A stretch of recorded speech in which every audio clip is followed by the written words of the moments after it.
today we have Tom Boyce speaking with us, who is a Primal health coach. Tom is super experienced in carnivore, keto, low carb eating, and has had his own health transformation and journey via this way of life. Tom's an absolute font of knowledge, and we're lucky enough to have him here to explain to us what you can expect on the carnivore diet, because 30 days of strict carnivore is not all roses. The benefits you might get, like mental clarity, endless energy, fat loss, and muscle gain, are obviously amazing. But with that comes a transition period for your body. And that's something that Tom can really explain here. So Tom, welcome. And mate, what can people expect doing a 30 days on the carnivore diet? Hey guys, thank you for the little intro, Simon. That was epic. Yeah, I think I sort of like to start off by saying, like, we have lived and consumed a fuel for the majority of our life since we come out the womb. And then all of a sudden we want to jump on a completely different fuel. So usually all of us are being fueled by carbohydrates, and then all of a sudden we want to go cold turkey and then jump on the fat bandwagon. The body's physiology is going to have a pretty difficult time going through that. But there are ways in which we can alleviate those stresses and make it more comfortable. And, you know, we don't want to be doing a 30-day challenge and then having a really poor time for 30 days and then never wanting to do such a thing again. So, yeah, with that transition, obviously switching fuel sources is quite difficult for us. And we might just experience things like lacking energy, which is the opposite of what we're going for. We could be waking up in the middle of the evening to go to the bathroom, or really thirsty. A lot of people say they struggle with digestion, so we can be almost talking about constipation, diarrhea. Both ends of the spectrum there can be experienced. And like I said, we're just going to touch on things that can alleviate those stresses and make it a more comfortable time, which I think when people jumping on these sort of challenges and trying to shift in any sort of positive manner for their lifestyle, without guidance and knowledge from people who have done it before, we seem to either say it doesn't work for us and then bag on that particular style of eating, or we just don't sort of see the results we were hoping to get. So hopefully with this little intro video, it'll keep people on for 30 days and then hopefully transcend into the next 30 days, 30 years, hopefully. Absolutely. Yeah. If you go into this blind and cold turkey without the support that you need, it can be a real shock to the system. And yeah, people are quick to declare, hey, this doesn't work, or, I feel sick, I feel nauseous. When, from my experience with you, Tom, there are certain kind of tricks and certain ways that you can help your body adapt. The first one that I thought we might talk about is you talk a lot about adding salt and electrolytes to food and water. Can you expand on that a little bit, please, Tom? Yeah, I won't go too deep or too into the weeds with it. It's just when we are not using the fuel of carbohydrates or glucose, when we let go of a lot of carbohydrates, people talk about water weight and stuff like that. When you're getting rid of your carbs, you lose all your water weight, and that's where the weight loss comes from. Unfortunately, with that, when you lose water weight, you lose water retention, and then sodium, potassium, magnesium, you lose all of those electrolytes at the same time. So we aren't as efficient to hold on to those electrolytes. So what we want to do is just keep retopping up with mostly sodium and like a good Celtic sea salt or a good natural sea salt. No plastics involved in that would be ideal. It's just going for a better quality source of sea salt rather than your table salt. And then what I sort of prescribe to people is just getting like a half decent pink Himalayan sea salt. That's got a lot of trace elements in it. So I think that's bang for your buck. That's a good place to start. So we just want to be topping up on our electrolytes, and the cheapest, most efficient way to do that is by adding salt to our drinking water. And then just liberally salting our food. So yeah, starting with pink salt, and I would just put a pinch, or however you can measure that in your drinking water throughout the day. I add it to all my bottles of water. Filtered water is obviously essential, and then put those minerals and electrolytes back in there just to taste. So every bottle of drinking water, if you can taste a bit of salt, that's enough.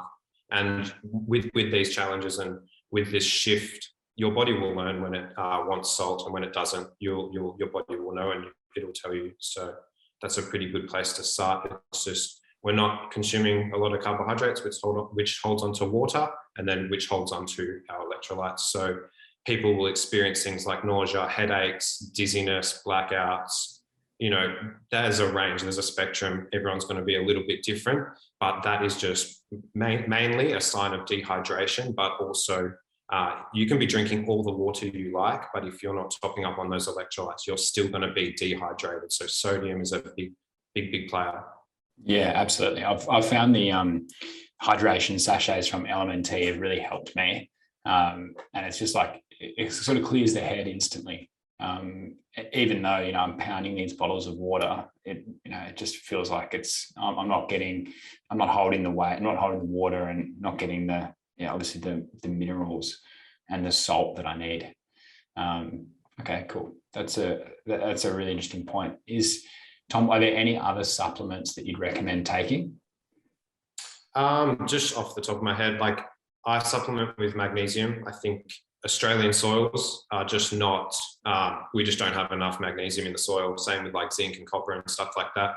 But zinc and copper you can get through, if you're eating nose to tail or supplementing with organs, that's where those minerals will come from. Mm-hmm.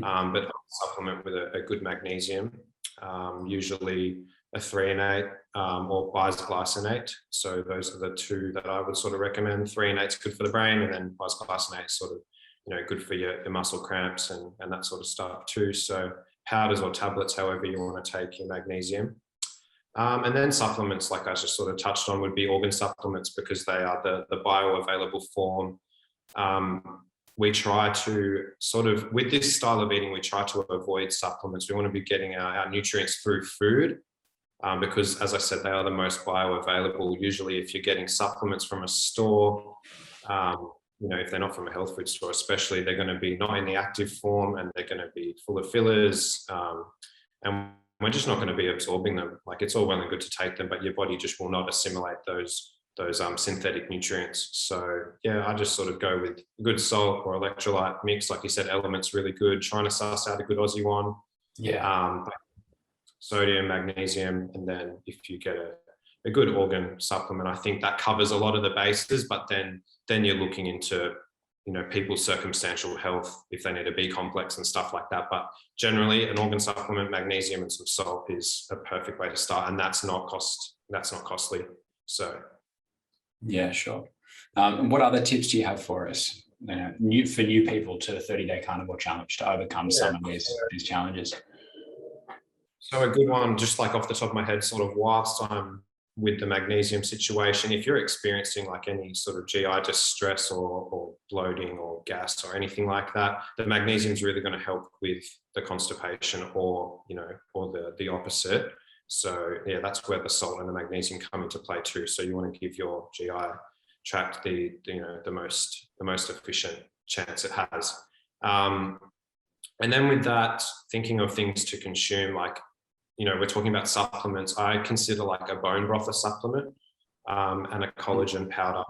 So I religiously every single day I'll have a bone broth and a collagen, because it's the main thing is when transitioning to like a more animal-based style eating pattern, people tend to go for all the muscle meats because it's more palatable. It's it's more accessible. For sure. And the reason why we throw in the bone broth is there because bone broth is really high in glycine, and then there is a ratio that we need to be careful of.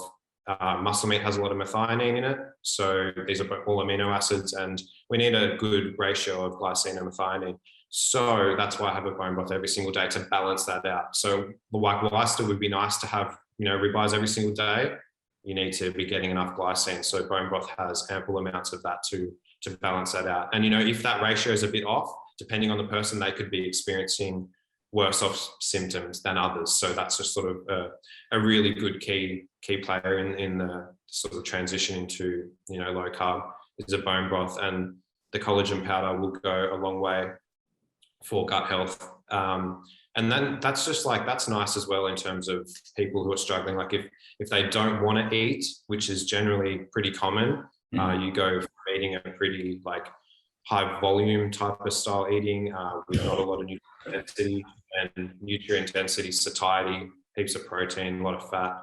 You won't be hungry, but we want to be conscious of still giving our body, signals and chances to, allow mechanisms to take place, and without tanking thyroid, stuff like that. So bone broth is good to chuck in throughout the day, bone broth. And then you can get creative with the collagen powders. You can put egg yolks in there. I just sort of, go a bit bananas with it. I think that's a good little addition to every single day, even like a couple cups a day if you can. And at Mackenzie's, you guys are stocking Jevity now, which is like benchmark, I think, in Australia anyway. Jevity and then Best of the Bone are the two best brands for people to go out there and buy. I've used a bunch. I've used as many as I can get my hands on, and those two are the best by far. So, and super convenient with Jevity. Like I have the burn in the morning, which has like green tea and matcha in it, and it's literally just a scoop into a cup of boiling water, and it's super quick and easy. Yeah, so convenient. Like, we want this to be an easy transition for people working, people not working, all of that sort of stuff, and to have like a hot drink first thing in the morning if you're subbing it for your coffee or whatever. Yeah, like you said, it's literally a concentrate, spoonful into the boiling water, heaps of different flavors. A lot of people are sort of like, oh, I don't like the taste and blah, blah, blah. But there's no excuses. Like there is ample flavors. Like they're delicious. You've probably tried a bunch of them yourself, and yeah, they taste awesome. So it'd be silly not to incorporate something like that. Very easy. Totally. And another thing that people struggle with, Tom, is digesting the fat. So you're eating like, way more fat plus zero carbs compared to what you normally would.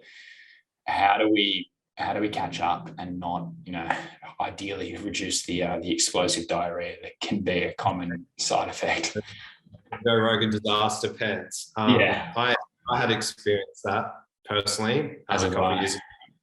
Yeah, when I didn't really know, and this is the thing. Like, this conversation needs to broaden because these things are so easily, treated as such. And like back then, I didn't really know who to ask, and I can't message Sean Baker and Carnivore MD because they're untouchable, So yeah, I just wanted someone to really just be able to lean on and ask questions to. So I guess this is why it's a perfect time to broaden the conversation. But on that, it's an enzyme thing. So we're just not unfortunately, for the last 50 to 100 years, we've been told not to consume, or 70 years maybe, not to consume saturated fat.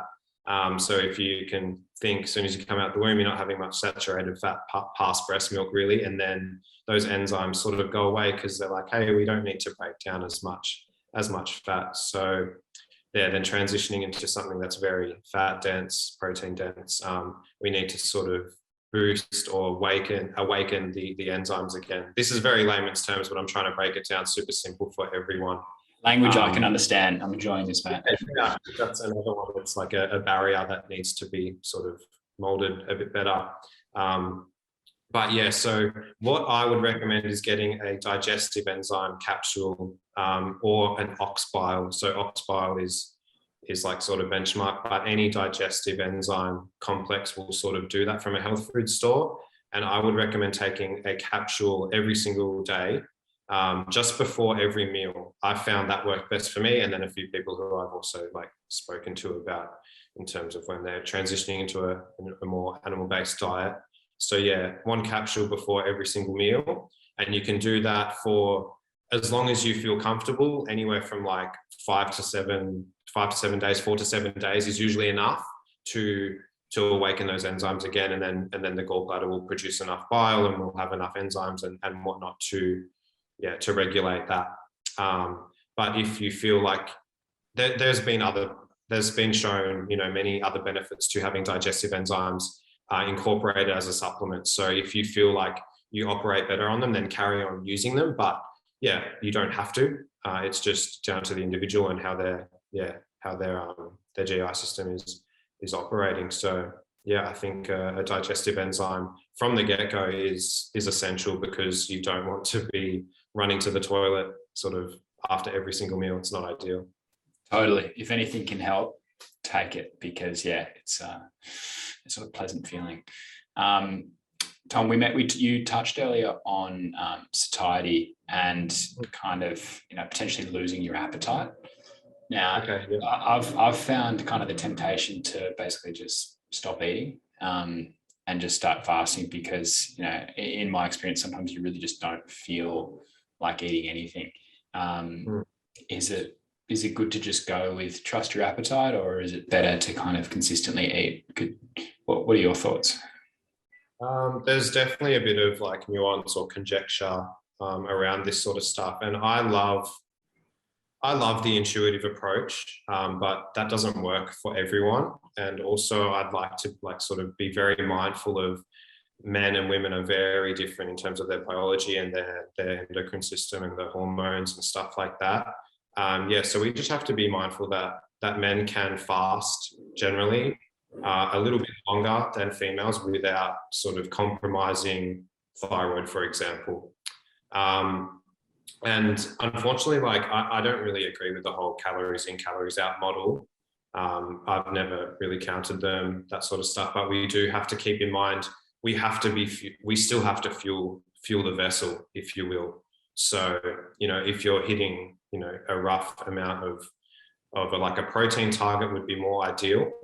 And then once you know how much protein you're hitting each day, then you're gonna achieve that and you're gonna be sort of okay. But yeah, in terms of the actual question, guys can go a little bit longer, go a little bit less food if they like to achieve whatever they want from the fast. But women, I just want to be mindful of your thyroid is much more potentially a detriment. It can be abused a little bit. So I just want to preface that it's something that it's not spoken about, and thyroid's not tested properly, all of these things. So we don't want you jumping on for 30 days and getting a bunch of weight loss. Like, you will absolutely lose weight on an eating style like this, but it's not fair to compromise your thyroid in 30 days. And it can happen. 30 days is rapid for a thyroid. It's enough time, for the thyroid to be compromised. So with that, if you're not hungry, I would suggest doing something like a bone broth with some collagen in there, because collagen's got all the protein, amino acids. And then you can throw like an egg yolk in there, whiz it up if you like in a NutriBullet or a hand whizzer. Just something to keep the thyroid moving, keeping your hormones moving, getting some sort of an insulin response, not anything too crazy, obviously. Like glucose management is a really good benefit of such diet, if you want to call it a diet. I just like to be mindful of people's circumstances, and especially women. I think fasting is a great tool, absolutely, but can be abused. And unfortunately, if you're not aware of your thyroid, how it's functioning, like not many of us are. So we don't want to compromise that in a 30-day window, and then you have to there has to be intervention after the 30 days. It's not what we're trying to achieve.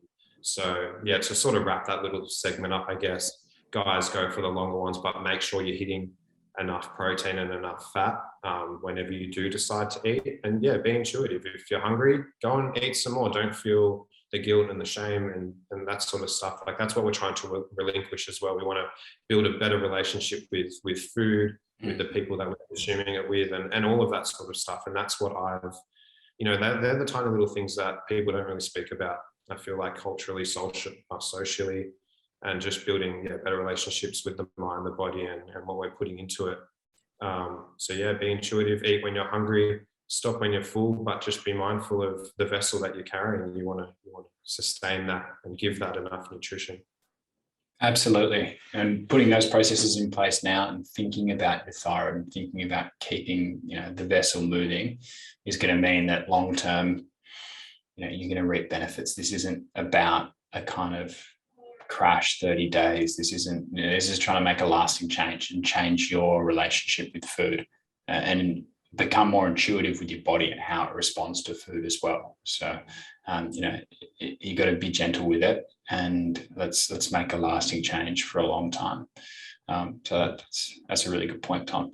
Tom, if people are going to venture away of outside of purely just animal products, like meat, fat, organs into, veg, fruit. Which ones are the ones that we really should be avoiding, and what vegetables or fruit are going to be more gentle on us, and contribute to our nutrition rather than take us backwards? Yeah, cool. Yeah, again, this is another one that's like a pretty not taboo, but you could imagine like people's opinions get involved, and Totally. I think it's pretty crazy. But I think the main thing, like I'll start with, is like I want it to serve you, like whether that's nutritionally or emotionally. Like as I said, we're trying to build a better relationship with food and people that we're consuming it with. But things that I think every human should absolutely avoid is probably like seed oils and vegetable oils. But that's pretty, it's not common knowledge, but I think we're getting there with that one. So it should be. Yeah. So everyone please absolutely avoid seed oils and vegetable oils, and they're hidden. So please check your labels. Unfortunately, a lot of alternative milks have these in them, and causing a myriad of situations that we'd need to have a whole nother chat about to go through. So no seed oils, no processed foods ideally. If it is going to be a processed food, I do opt for like sort of raw treats, like if you're going like coconutty oil, dates, that sort of stuff, like you get a raw treat. I think they're pretty safe. They're high fat, generally pretty low carb. So if it's a processed food and like that serves you, if you're going a 30-day challenge where you've discarded all of these foods you used to eat, of course, there's going to be an emotional element to that. So I think it's important to serve us in a certain way. So raw treats are a good option. Just check the ingredients. Generally, I go for the ones with the least ingredients and lots of cacao. Cacao is awesome for us, so safe. So no seed oils, no processed foods, no sugar. Obviously, that's like sort of in conjunction with the processed foods. And then I think staying away from, high glycemic foods. So we're talking like bananas, oats. Oats can be low, but that sort of wheat, grain, and legume category is something that I would avoid. I don't think any human should be consuming any wheat these days anyway. But again, open to people's opinions and stuff like that. But everyone lives on a spectrum of tolerance. So some people can be a little bit sensitive to wheat, and some people can be very sensitive. Like, celiac is obviously this end of the spectrum. And then some people they don't experience the symptoms, but the symptoms are occurring. They don't run optimally anyway, so they can't really see that. But I don't think any of our guts are meant to process, the wheat of nowadays anyway, unless it's been, fermented or something like that. So any wheat, grain, legume, I would avoid for the 30 days, and then sort of start reintroducing those foods when they're fermented, soaked, sprouted, that sort of stuff. But I would stay away from breads, pastas, rices, and that sort of stuff. I think that's important. But any high glycemic stuff in terms of fruits. So we want to be using like berries, so raspberries, strawberries, blueberries, that sort of stuff's great. I think that's awesome. And honey is another one there. So it's a really good, source of glucose and fructose, and antimicrobial, anti-inflammatory, all the benefits of honey. So honey was one of the first foods that I reintroduced in terms of like a sugar or glucose source.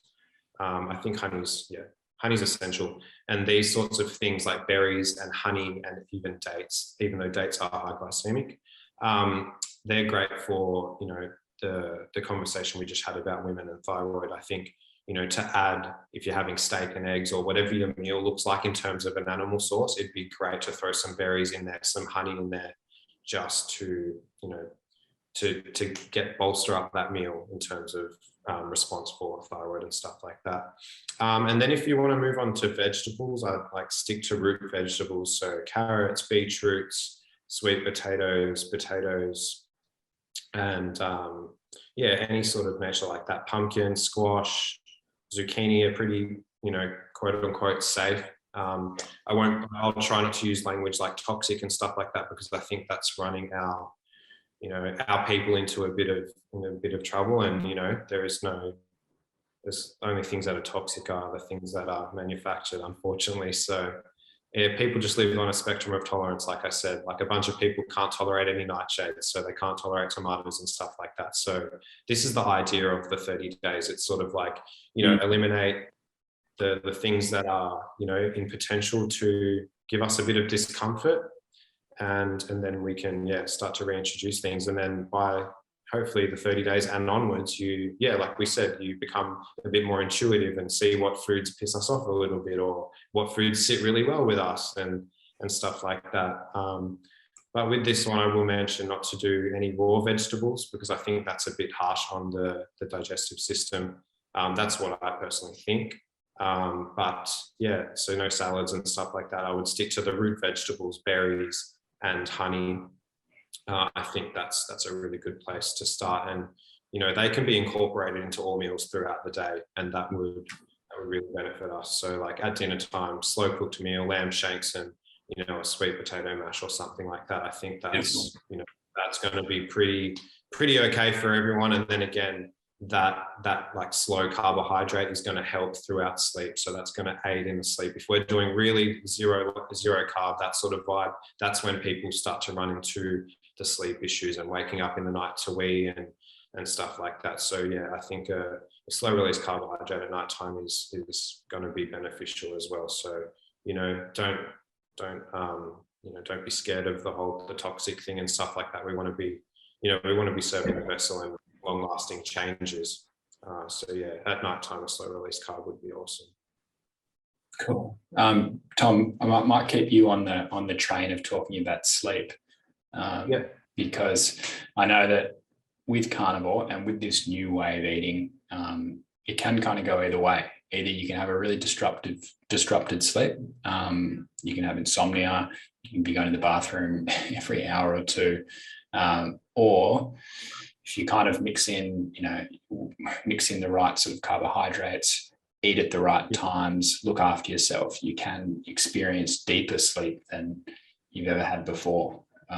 So how would we optimize our sleep in these 30 days and then for the rest of our life? Yeah, so I think sleep is the most important pillar of health. There's a few pillars. We won't get into them, but I think sleep is at the top, or, you know, the biggest pillar, because I don't care if your nutrition's on point, like you've done 100 days carnivore or low carb, and then you've hit the gym every other day for that 100 days. If you're not having good sleep, you're compromised. Like if you're not getting enough sleep or good quality sleep, you wake up the next day and you are more insulin resistant. So, I mean, that's just a very little example of, like, if you don't get good quality sleep or enough of it, it doesn't matter how good your diet is the next day, you won't be processing the fuel as well. Right, okay. Yeah. Like a really, really basic small fact. Like, and then, you know, it's been shown where chose to make poorer choices the next day after bad sleep. It just goes on and on. So you can imagine if your sleep's not really there, or your other pillars might be there, but the sleep's going to really, really let you down. So, but they all go hand in hand, and it's interwoven. So you can imagine if you start picking and doing the best bang for your buck things, they will all start to level out, and then your sleep will hopefully get a little bit better. But in terms of getting a good night's sleep, it's kind of tough in our modern day. It's really hard. People get up before the sun and go to work, and they're there before the sun's up. And, you know, in terms of circadian rhythm and stuff like that, we're meant to rise with the sun, and we're meant to see it first thing in the morning. So that's what I try to do. I try to wake with the sun and expose the big areas of my skin to that sun, even if it's a little bit cloudy or rainy. I want to expose like the torso or the back or like legs, like big areas of the skin to receive that sunlight, and let my body know, hey, it's morning, and then we can start leveling out all of our hormones and stuff like that to tell us it's daytime. And I believe the night's sleep that we're having starts the morning of. So I think that's important to mention as well. And, you know, the sun is the biggest dictator of that. So yeah, I try to get my bare eyes into the sun first thing in the morning, as well as the skin, no sunglasses and stuff like that. So yeah, early morning sun is not damaging to our retina or to our skin. So I think that's an important one. And then, yeah, just not eating too close to bedtime. So I recommend sort of like 2 to 3 hours before going to sleep. That would be your last bite of food or bite of like liquid calories, if that makes sense. And then if you can incorporate some sort of relaxation time before bed, you know, you and I both have blue blockers on right now. I'm pretty sure yours are blue blockers. Yeah. I think, you know, they're an investment, but I think one of the most important investments, especially nowadays. You can think everyone works on a laptop, everyone uses their phone all day long, they get home, they watch Netflix, all of these things. It's just like really, it's just artificial blue light in the face all day long. And, you know, that's essentially just telling all of our hormones in our body that it's not time to sleep, because it's getting that signal. So blue blockers are a great option. I would recommend investing in them. I think they're awesome. And then with that slowing down before bed, you don't want to be charged up. So if you're that way inclined, do like a herbal tea, like I do at the moment. That's my nighttime routine. There's a herbal tea in a book, and you know, there's like little supplements in there. Or maybe throw that in another chat or something like that. But there's bobs you can do to enhance. But I think this conversation is just about the basics, and it's, you know, eat 2 to 3 hours before bed, and then a herbal tea and some blue blockers, or just not having your ceiling lights on. I think that's a big one. Try and use like lamps that are a bit lower to the ground, or salt lamps. Incandescent lights are way better. So if you want to swap your bulbs out instead of that abrasive blue light. But just quickly with that, like if you think about it, the sun's above our head all day long and then it goes down. So if we go into our home over night time and switch the lights on, our physiology thinks that the sun's up because that artificial blue light is above our head. So it's a good little analogy to use. Like, try not to use your ceiling lights of a night time and just see if it makes a difference. And that's saving money, you know, not paying electricity of a night time is key. So these are just like little things that we can incorporate to help us have a deeper sleep. And just, you know, I guess whilst I'm on the sleep topic, is turning off your Wi-Fi routers at night time, or, you know, any sort of technology in the room, even if they're on standby, stuff like that. We want to take that out of the room. The room is for rest, it's for recovery, it's to allow the body to do what it's meant to do while sleeping, not be disrupted by, you know, technology. So I think that's pretty much it with the sleep. I mean, it's a whole... No, that's really helpful, Tom. Yeah, I know we can keep going on that one. Sure. But I think like a lot of your tips there, you know, once you hear them, they are very intuitive, and, you know, it's kind of replicating a more natural environment whereby the sun actually is going down, it's darker, and you're unwinding after a day. You're not feeding more stimulation into your brain. I think, you know, if you're more conscious about the importance of really high quality sleep, then, you know, and you hear a few tips like this, you will intuitively put more effort into it, and eventually you'll get better results. That's the way I see it anyway. I think that was really helpful. All right, Tom, well, mate, that was a great chat. We covered what to expect when you're first transitioning onto, you know, a lower carb, say, carnivore diet. Because it can be really challenging, and if you go it alone and you don't have any support and you don't really know what you're doing, all you know is that you're eating meat, fat and organs, you can experience some really tough things, which both can be avoided, but also, just because it's tough doesn't mean that it's actually serving you, and it might not be setting you up long term to develop that better relationship with your food and, you know, achieve the mental clarity and the physique that you're really after. In terms of some of the tips that Tom mentioned, we spoke about the importance of salt and electrolytes. We spoke about digestive enzymes and how they can help you process the fat. We spoke about, particularly for women, managing your thyroid, and that might mean eating berries, like Tom mentioned, or dates with meals along the way. And if you're not hungry, maybe have a bone broth and put an egg yolk in there and whisk it up, but keep the fuel coming. in terms of which foods to avoid raw, avoid vegetable and seed oils, introduce some root vegetables, and start to prioritize your sleep, because you should be, or you have the opportunity to sleep better than ever for this 30-day period and going and onwards. And as Tom explained, it's really important. So Tom, I really appreciate you sharing some of your knowledge. And yeah, it was really good to chat. So thank you very much. Awesome. Thank you. Yeah, that was awesome. It was a good little chat. And like we said, there's many more little rabbit holes we can go down and advice and stuff like that. I'd probably just end with like, we don't want to be adding more stress to the 30 days. So just, have fun, be intuitive, and don't stress about the little things. Don't stress about going organic veg and stuff like that. Just sort of take what you will, and don't add more stress. So don't be doing all the fasting and stuff like that. You don't have to. You'll be seeing all the benefits soon come. So thank you so much, Simon, for having a chat and just broadening the conversation and hopefully achieving more vitality for many Aussies. So it's great to see. It's great to be a part of the movement. So much appreciated. Absolutely. All right. Thank you so much, Tom. Cheers, bro. I'll speak to you soon.